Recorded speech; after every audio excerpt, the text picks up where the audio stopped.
It's so easy to get excited at first, but then life just kind of... You picture yourself fluent, ordering coffee in Italian, having duck conversations in Japanese. But the reality is, Okay, so pop quiz. How many languages could you realistically learn in a year? Like, really speak. whoa, whoa, whoa, hold on, a year. Yeah, year. I mean, you got to think big, right? I mean, it's great to have goals, but learning a language, that's not exactly a walk in the park. Most people, struggle with just one. Yeah, that's true.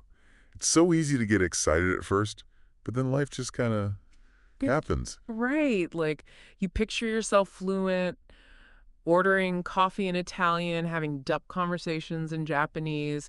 But the reality is there's this gap, right? Totally. Between the dream and actually doing it. So that's what we're diving into today. Why is it so hard to learn a new language? And more importantly, how can we actually get better? I think we can both bring some personal experience to this. Totally. And hopefully help our listeners bridge that gap a little. So, first things first, motivation. Would you say that's the biggest hurdle? I'd say it's at least a big one. I've seen it so many times. Yeah. People get that initial burst of enthusiasm, they sign up for classes, buy all the apps. Oh, yeah, I've been there. Mm, Those apps end up lost somewhere on your phone's home screen. exactly. But then life gets in the way, and that motivation just fizzles out.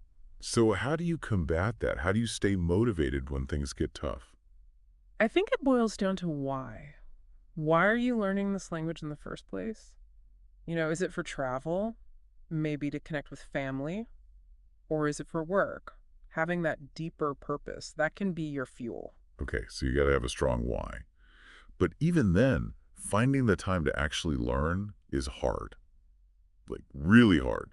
See, I actually disagree with that. I don't think it's about finding time, it's more about making time. Ooh, I like that. Making time. Yeah, because think about it. We all have 24 hours in a day. Right. How many of those are spent scrolling through social media or watching TV? I'm sure we can all carve out even 15 minutes a day for focused practice. Okay, that's true. It's all about priorities.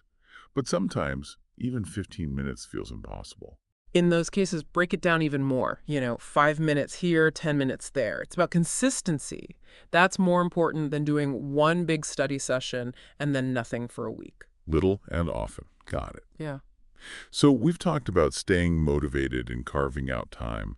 But what about looking back? Like reflecting on our own language learning journeys? You mean both the good and the bad, the wins and the fails. Exactly. What can we learn from our own experiences? I think that's where things get really interesting. For me, it's about noticing patterns. I used to think I had to start with grammar books, tons of vocabulary lists. That's just how you learned a language, right? Right. But it turns out I learn way better through immersion, talking to people, watching movies, even listening to music in the language. That's what really sticks with me. See, I'm the opposite. I'm a total grammar nerd. I love a good textbook. But I've learned that speaking, like actually forcing myself to speak, even if I mess up, is the key to getting better. See, we all have our own ways of learning.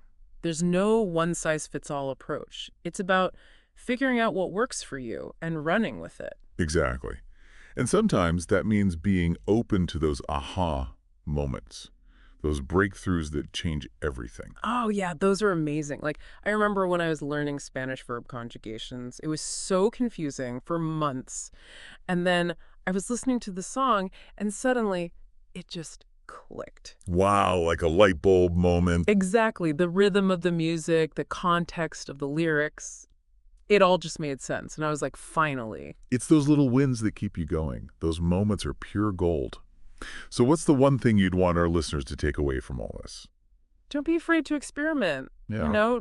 Try different methods. Figure out what works for you, not what worked for your best friend or what some language learning guru says is the best way. Yeah, be your own language learning scientist. Exactly. And celebrate those small victories, those little moments of progress. Because at the end of the day, it's not about being perfect. It's about having fun and opening yourself up to a whole new world. Couldn't have said it better myself.